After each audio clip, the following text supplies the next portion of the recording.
Travis, I wasn't gonna say anything. So. I was I did good for what, 30 minutes? Whenever you're ready. You guys ready? All right. Hello. I'd like to call the Tuesday, December 20th meeting of the Moorhead Public Service Commission to order. Moorhead Public Service Commission welcomes and encourages customer input on issues listed on the agenda or of general water and utility interest, time and commission permitting. Speakers are limited to 30-minute presentations. Customers wishing to address the commission regarding a specific agenda item will be afforded an opportunity during the discussion of that item. Customers wishing to speak on matters not listed on the agenda will be given the opportunity to do so under the heading Customers to be Heard and/or Recognitions. Each person requesting the opportunity to speak is asked to fill out a request to speak form located in the back of the room and present it to the administrative assistant in attendance at the meeting. Any follow-up or feedback will be done by email on anything that cannot be resolved. I'd entertain a motion to approve the agenda. So moved. Second. I have a motion by Paulson, seconded by McDougall to approve the meeting's agenda. Hendrickson? Yes. Paulson? Yes. McDougall? Yes. Okay, great, thank you. We have an agenda. Now a consent agenda. I'd entertain a motion to approve the consent agenda. So moved. Second. Okay. Give it to Chuck. I have a motion by McDougall, seconded by Hendrickson to approve the consent agenda. Hendrickson? Yes. Paulson? Yes. McDougall? Yes. Great, thank you. Customers to be heard or recognitions. Mr. Schmidt, anybody? Nothing this evening. No customers in attendance. Old business. Anybody have any old business? Seeing none, we'll move on to reports. City Council, Mr. Hendrickson. Thank you, Madam Chair. Just a quick item. We passed the budget in our last council meeting and just wrapped up. Things got pretty slow at the end of the year like usual. So we passed the budget and that's about all I have to report. Great, thank you. Thanks. Public Service Commission, anything to report on? Okay. General Manager's report, Mr. Schmidt. Yeah, a couple items in the general manager's report. We did our annual generation verification test that happened in August. We got the paperwork back, or the letter back from MRES. We met our normal qualifications, so we're good for another year on that. We did get a thank you from the Mapleton Icebreakers Lego League team, and thanking us for helping them out with some of their questions they've got when it comes to electricity as they're working on a project for their competition this school year. I'm going to have Jake Long come up. He's going to talk a little bit about hydrant flushing, and then I'll finish up after that. Jake Long, Water Distribution Manager. Yeah, this past fall, in between October and November, we began our annual hydrant flushing and maintenance program. And the primary purpose of our hydrant flushing is to verify the proper operation of the city's approximate 17 to 1,800 fire hydrants through annual inspections and preventive maintenance. Proactive hydrant maintenance program is the key to ensure the city has adequate fire protection throughout the city, as well as making sure our valves, hydrants, and water mains are also in good condition. This year, like I said, we have approximately about 1,800 fire hydrants, and this year crews flushed and inspected about 800 of them. And out of that 800, there was, other than just minor miscellaneous maintenance, there was about 4 that needed repair. So it was nice to see that, you know, overall we were in really good shape of our hydrants out in our system. We began in the eastern part of the distribution system and finished off all of North Moorhead this year.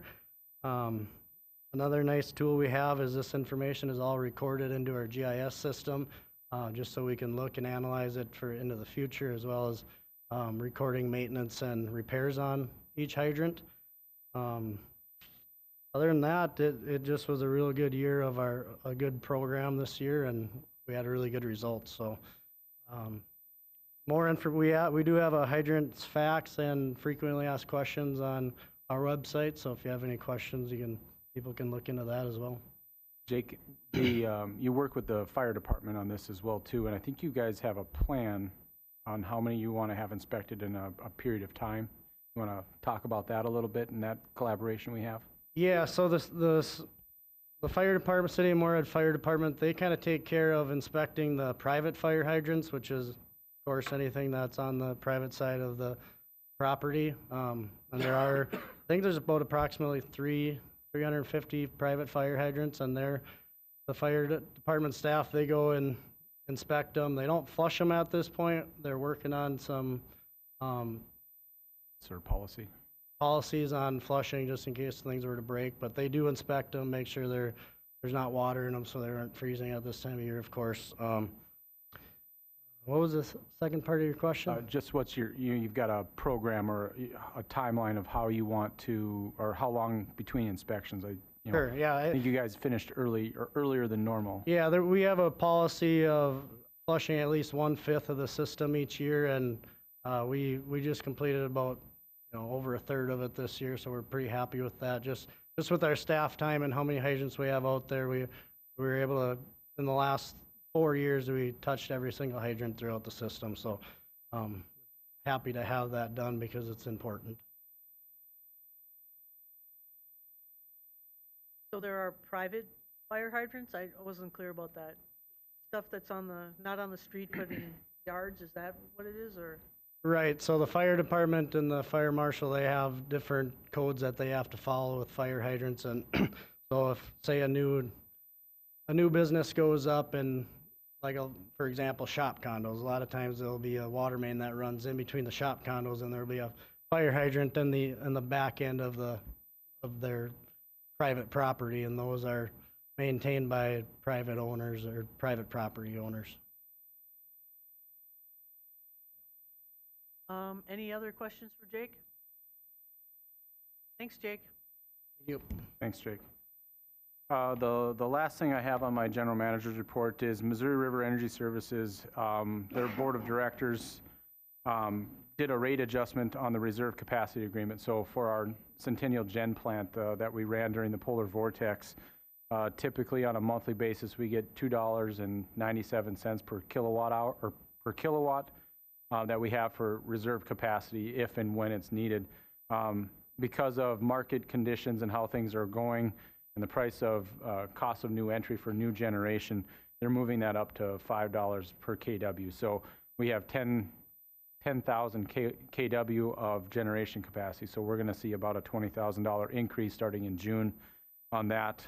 Missouri River is also looking at additional generation capacity, and we are talking with their staff and seeing if there's opportunities for more similar types of generation in Moorhead as well too, probably very close to some of our substations as well. So it's a good opportunity, it's a good option as we continue to see some of this, some of the fossil fuel generation going to the wayside or being retired.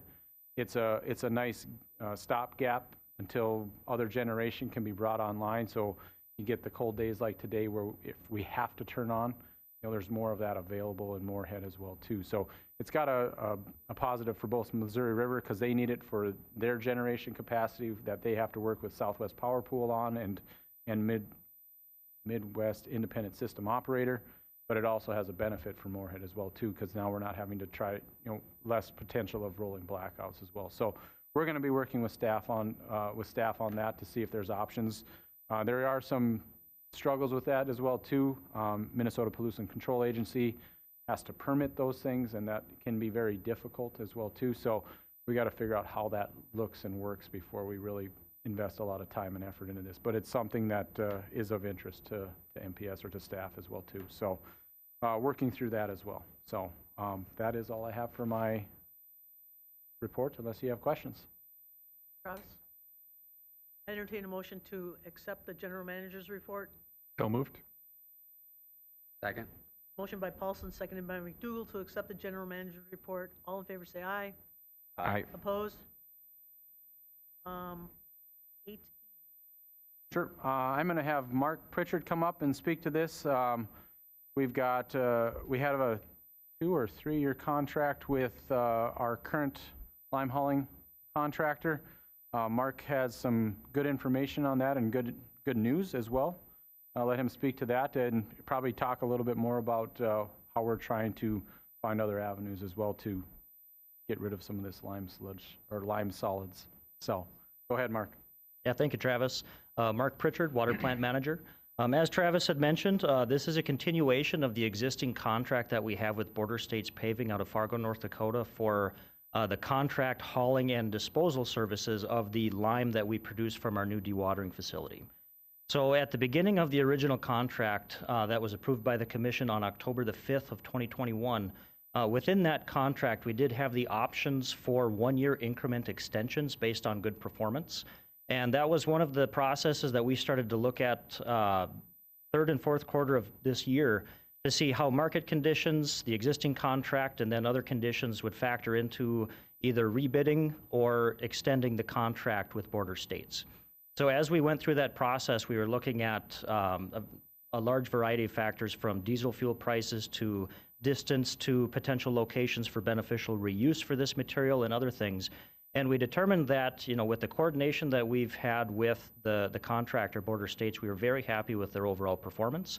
And we ended up talking contract extensions in some negotiations here in the fourth quarter of 2022.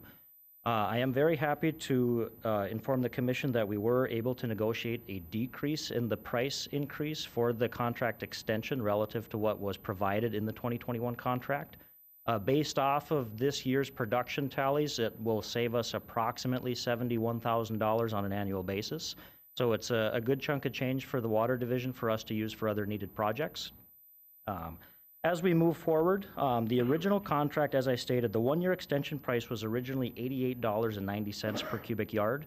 We were able to successfully negotiate that down to $83 per cubic yard. So it doesn't sound like a whole lot, but as you add up 12,000 cubic yards on an annual basis, it racks up. So one of the other things that we were able to discuss at great length with Border States was the potential for change orders in the contract as we go forward in the process of finding new avenues for using this material. Both MPS and Border States are very, very active in finding uses within Clay County and the surrounding regions closer than what we've been using thus far for long-term use as an industrial fill material. We've been working with the Minnesota DOT for about 6 months now, doing some studies with their laboratory in Minneapolis. And then Border States has been doing some of their own research to see if we can use this stuff beneficially in Clay County. So if we're able to successfully find some of those beneficial reuses for this material, Border States did verbally commit to change orders to represent a cost-effective price based off of those changes. So if we find something that's more efficient for those cubic yards that we haul using that method, we would see a different price than what we see here this evening. So we didn't put anything on paper up till this point because that's still in the working phase, but as they come to light, we'll bring different options to the Commission for their approval at that time. Thanks, Mark. Any questions? I think the reason it's an accept report is because the contract's already in place and we have the approval for the contract extension based on negotiated pricing. So we don't need to approve it, just accept the report. Right. So you'll still Right. have to sign the contract extension, but that's it. This is great news. Sludge has been lime solids. Mainstay? Yeah, ever since I got on the commission, and this is just such good news.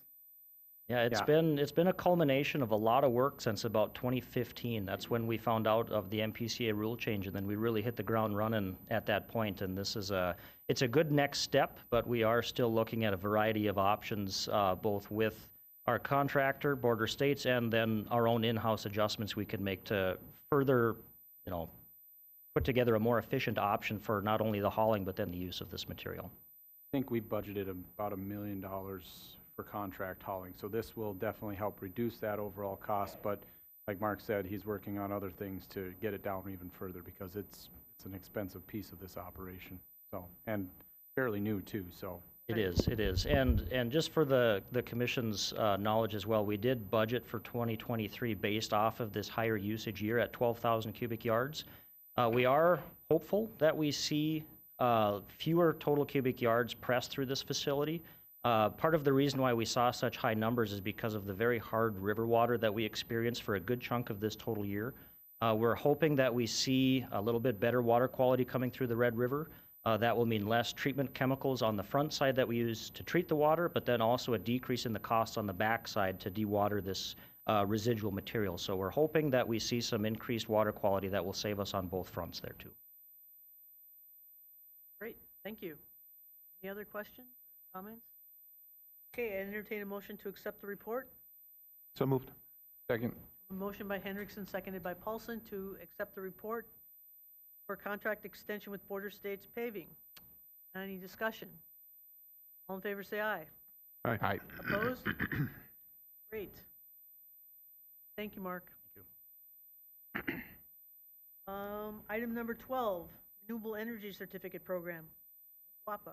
Yep, I'll handle this one. Little different than normal. Again, we've always recommended or suggested that WAPA power was renewable. We've never been provided renewable energy certificates. Again, this is what we purchase on an annual basis from Missouri River to offset to get to the net zero carbon. We did that back in October. WAPA is now recognizing this as renewable, and they're providing those renewable energy certificates. And basically, this is just a formality to take care of it. WAPA is providing those through MRETS, Midwest Renewable Energy Tracking System. We're basically wanting to get authorization to designate Missouri River to handle this for us on our behalf. They're already taking care of it for Moorhead Public Services portion that we get through Missouri River already, so it's just a handoff of this. At the end of the day, if we've got a customer that needs these energy certificates provided to them for their sustainability measures, we can then have Missouri River handle that on our behalf. So it's kind of just cleans up some paperwork and how we handle these certificates as we need them. Not every customer needs them, but it's a process on how we handle them. So overall, it's just a minor request, just trying to make sure we get it handled and the proper authority is doing that for us. So nothing major on that, but wanted to let you guys know that, with WAPA going into the Southwest Power Pool back in 2016, they're bringing this program to fruition and providing that to the customers where they wouldn't have done that before if they would have stayed their own independent system operator. So. Thanks for the information. Any questions for Travis? Seeing none, I'll entertain a motion. So moved. Second. I have a motion by McDougall, seconded by Hendrickson, to approve the Renewable Energy Certificate Program with WAPA. Discussion? Seeing none. Hendrickson? Yes. McDougall? Yes. Paulson? Yes. Great, thank you. Item number 14, amendment number 1 to task order 6, and so on. Yeah, this is a long one. I'm going to handle this one. I might have Taylor come help a little bit with it, but I should be able to cover most of it. Again, the two amendments to the task orders, number 6 and number 8 from DGR Engineering, is all related to the DOE substation project. The project, there's two pieces of it. Task order 6 is for the repair of the transformer that was damaged. That scope of work has expanded a little bit. Initially, we're just going to get a new transformer. Due to the lead times, we had to get a temporary one in there. So the task order or amendment to the task order is basically to handle that for task order number 6, or the amendment to task order number 6. Task order number 8's amendment is to deal with the actual construction for the notice to constructs through WAPA for the shunt reactor and the substation expansion as well. The dollars look major. If you see that, they were kind of shocking to me when I saw them originally as well too. We got $147,500 for the repair of the transformer and or replacement of the transformer, and then we got just under $500,000 for the upgrades and shunt reactors as well too.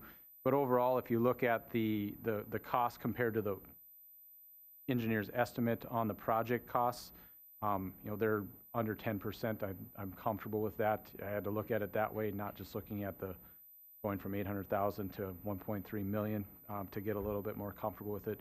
I do think it's fair and reasonable. Taylor and I have kind of walked through their amendments and changes that they've noted that what they're needing. We're comfortable with how that has come about, and we've talked through it with DGR as well too, making sure something wasn't missed or overlooked. So we're comfortable with it, requesting approval by the commission for this, and let them continue working forward on that. Again, this is a project that's got at least 2 more years before we're fully done. So, but this should cover most of those problems. I think the big things is, you know, we had to build out the sub. We needed more land for that. We'll talk about that later tonight.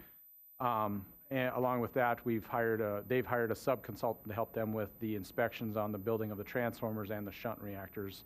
We've got to send somebody to Korea, so we're going to send an expert over there to do some verification and testing on that, or make sure the testing is done correctly before they show up and make sure they're functioning correct. So we're going to send somebody to handle those as well too. So that's the gist of it. Just looking for approval from the commission on this. Travis? Yep. Any questions? Seeing none, I'll entertain a motion. So moved? Second? I have a motion by Paulson, seconded by McDougall. Hendrickson, Yes. McDougall, Yes. Paulson, Yes. thank you. Item number 16, approve the final 2023 budget and rates. And I'm going to have Mark Moylanen come up here. I think he's got a 1-page PowerPoint for you. Just kind of showing over the overall impact to the utility bill for a customer for not just MPS services, but also City of Moorhead services, which we do their billing on their behalf. We have not received to date any comments from the rate hearing. That closed right before Thanksgiving, if I'm correct. So I'll let Mark go ahead and finish up here. Thank you. Mark Moylanen, Finance Division Manager. As Travis indicated, this is the formal request to approve the final 2023 budget and rate proposals that were presented at the rate hearing meeting on October 18. As Travis indicated, there have not been any material changes to the information that was presented, nor did we receive any comments that were informal and in writing. So at this point, we're just basically asking you to approve the information that was provided at that meeting. In general, what we're looking at for the electric division is an overall increase in rates of about 2% overall. This should result in overall net income of about $43.2 million. Of that, transmission will include some transmission reimbursement. Estimated total transmission and purchase power costs are projected to increase to about $21.2 million of this budget, so that's where most of the money will be going. In addition, transfers to the city will be going out at approximately $9.453 million, which is about 21% of overall revenues. On the water side, the rate study that was presented by MRAS at that meeting in October indicated that the rate should go up about 4.5%. And so with that, that should result in overall operating revenues of about $11.3 million. Within the water division revenues, transfers to the city will be estimated at about $691,000, or roughly 6.1% of overall revenues for 2023. The overall impact to a customer for Moorhead Public Services portion of the bill increases would be the average residential user would go from $136.33 in 2022 to $140.23 at 2023 projected rates, which is an increase of about $3.90 or $2.86%. We did receive the city's final numbers from their approved budgets and fee schedules, so we did put those together in the PowerPoint, as you can see. Their overall changes will result in an increase on the city portion to an average residential user from $74.35 per month to about $76.19, which is an increase of $1.84, or roughly 2.47% for just the city portion. The overall total impact, MPS plus city, the average utility bill for an average user, which is 850 kilowatt hours of electric consumption and 600 cubic feet of water usage and sewer runoff. The average bill will go from $210.68 up to about $216.42, or an increase of $5.74, which equates to 2.72%. So, the 4.5% water increase sounds large. It is a good significant portion of the bill, but overall, the utility bill increases less than 3% with both city and MPS increases that are proposed. And at that, I'll just answer any questions you may have. Thanks, Mark. Mr. Hendrickson? No? Lights on, that's why. Any other questions? None. Okay, I entertain a motion to approve the final budget. So moved. Second? Motion by Hendrickson, second by Paulson to approve the final 2023 budget and rates. Further discussion? No, I already did that. Hendrickson? Yes. McDougal? Yes. Paulson? Yes. Okay, great, thank you. Item 19, closed meeting for executive session. As permitted by Minnesota Statute Sections 13D.05 Subdivision 3C3, discuss possible property transactions involving parcels number 19.016.2000 and 19.016.3200 in Clay County, Minnesota, and as permitted by Minnesota Statute Section 13D.05 Subdivision 3B, to discuss litigation that classifies as attorney-client privilege communication, and 19C, as permitted by Minnesota Statute 13D.05 Subdivision 3C3, to develop or consider offers or counteroffers for the purchase of Red River Valley Co-op Power Association electric service territory rights and facilities for the annexed property identified as parcel number 58.988.3301. And my understanding is that action is expected in open session upon conclusion of the executive session. I entertain a motion to close the public meeting and move into executive. I have to do this two separate things. I can find, okay, I entertain a motion to close the public meeting and as move into an executive session. So moved. Second? A motion by McDougal, seconded by Paulson. Hendrickson, Yes. McDougal, Yes. Paulson. Okay, thank you. We're now going into closed session.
to 19A and B.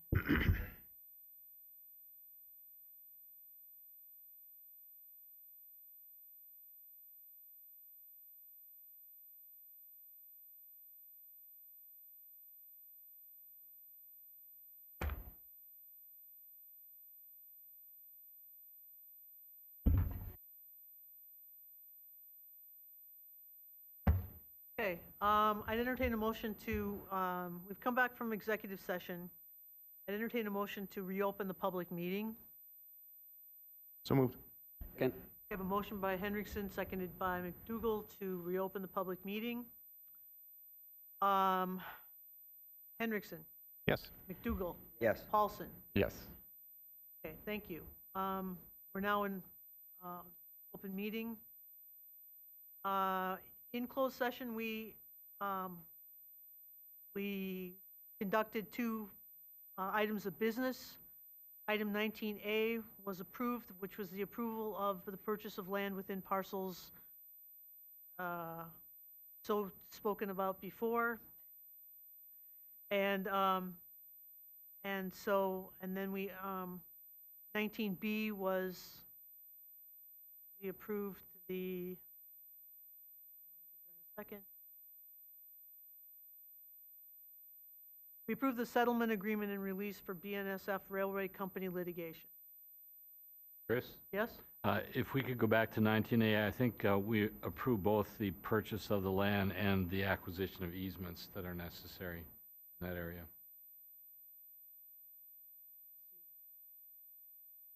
I knew it was too easy.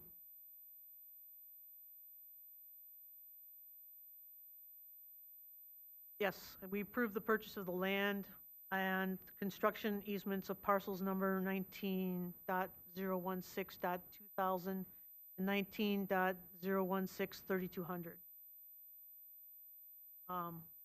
And then the 19B, which was the BNSF issue. We don't have to do anything except close the meeting, all right?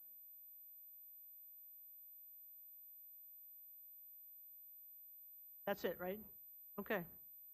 That's what we did, and as long as there's nothing else, we should meet again sometime in January. It does not look like the January 3rd meeting, is that correct? Correct. No meeting on January 3rd, and we will meet on January 17th. Okay, I'd make a motion to adjourn. So moved. Second. Favor? Aye. Aye. Okay, thank you for coming. Have a nice new year.